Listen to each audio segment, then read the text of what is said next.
Hello, and welcome to GMR 410's Mitigation Minutes.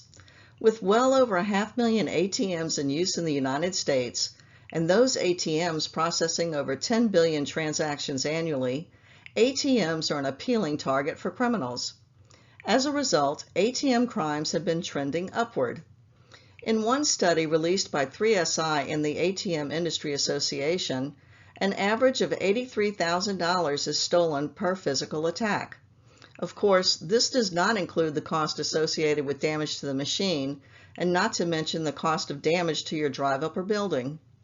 ATM attacks increased by nearly 150% in 2020 over 2019, and standalone ATMs were the most vulnerable, accounting for 17% of the attacks.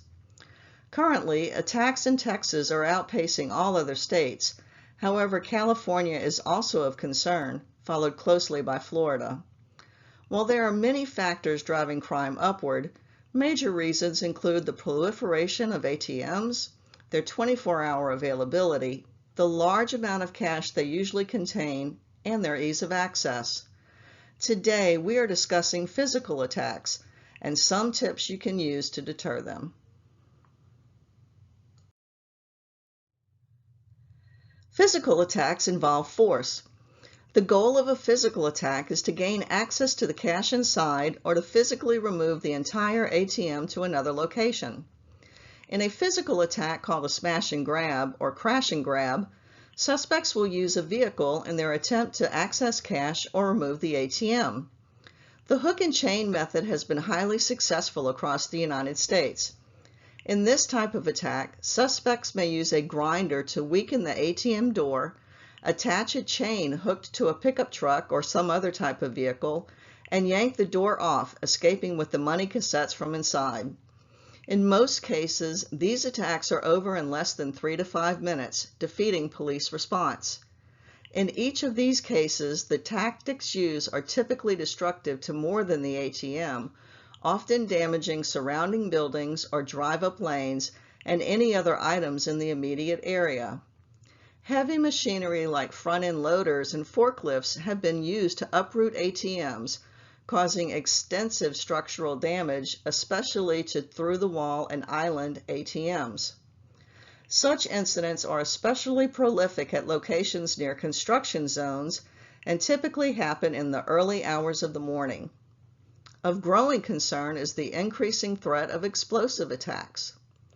In an April 2021 news article released on ATM Marketplace, ATF officials report that they have seen a 400% increase in such cases over the last year.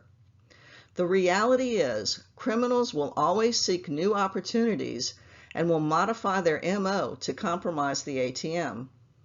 Accordingly, it is important for you to consider retrofitting existing locations with layered security measures and take a fresh look at location, risk, and security when planning and installing new ATMs.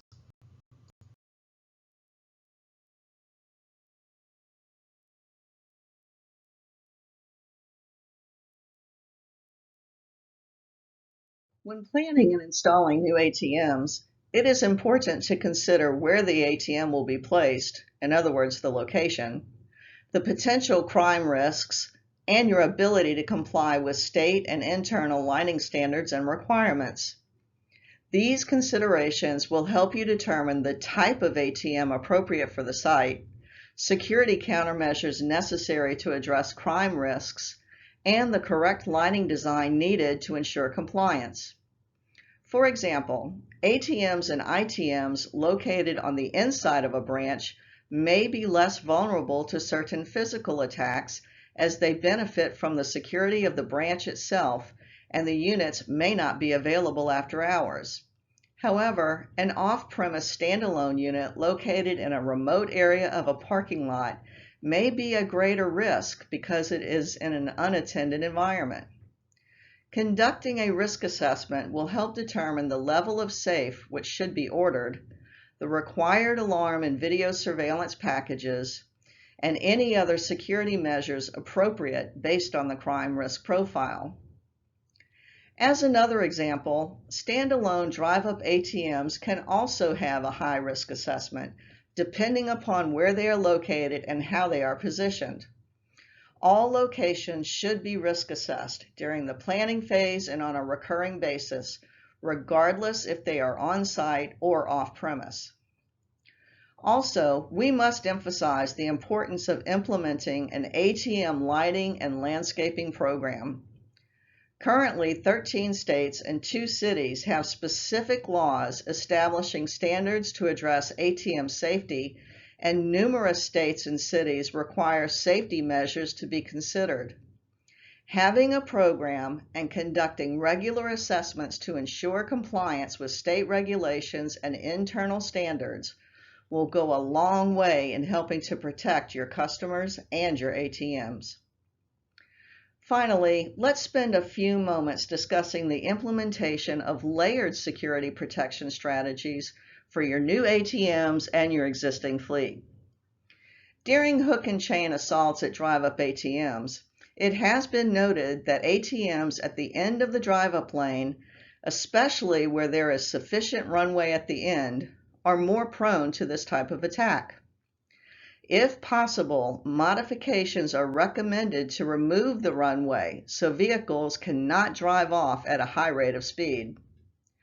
Runways can be eliminated by introducing chicanes in the drive-through lanes or the addition of a bend after the last ATM.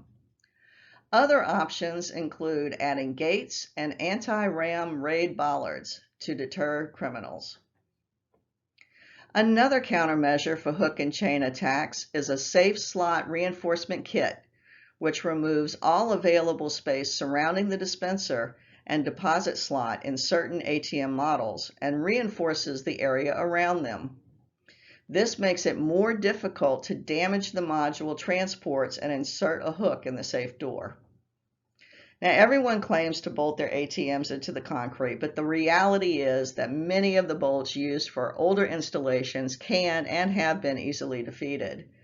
Units and locations prone to ram raid and pull-out attacks would benefit from some type of third-party anchoring systems. ATM trackers that use GPS technology can also be installed into ATMs, which will allow for tracking and recovery of either the cassettes or the ATM itself, should they be stolen during an attack. ATM body armor upgrades the UL safes, providing physical and visual protection for the safe door, the safe sides, and the front. The downside of this type of product is that will only offer protection against cutting or tool attacks. ATM body armor does not protect against explosive attacks. Gas detection and neutralization solutions can be installed to detect the presence of gas used as part of an explosive attack. These devices can be configured to trigger alarms, smoke, sirens, or other notifications. Gas neutralization will counteract the presence of an explosive gas to hopefully prevent an explosion from occurring. Installing an enhanced dispenser shutter assembly may offer 2 benefits. 1, they are designed to harden the shutter assemblies against cash trapping attacks. And 2, the reinforcement offered by the shutter may also protect against forced entry, removing the access needed to place explosives or pump gas into the safe. And finally, cash degradation solutions like ink staining should make the cash unusable if the ATM cassettes are breached.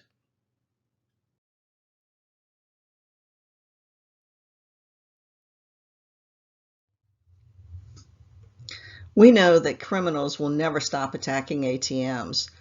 The risk is minimal and the reward is just too great. They will continue to modify their attacks and attempt new attacks in one area while expanding what works in others. No one solution will remedy every type of attack, but implementing a lighting program, layering your security measures, and slowing down the attack are key deterrents. The best defense is to stay proactive in understanding the risks at each specific location and protecting each ATM accordingly. Unsure where to begin addressing a comprehensive and risk-based program for your ATMs and branches? Visit gmr410.com to schedule a complimentary initial consultation with one of our security advisors. Thanks for listening, and check back soon for more tips to help deter crime at your branches and your ATMs.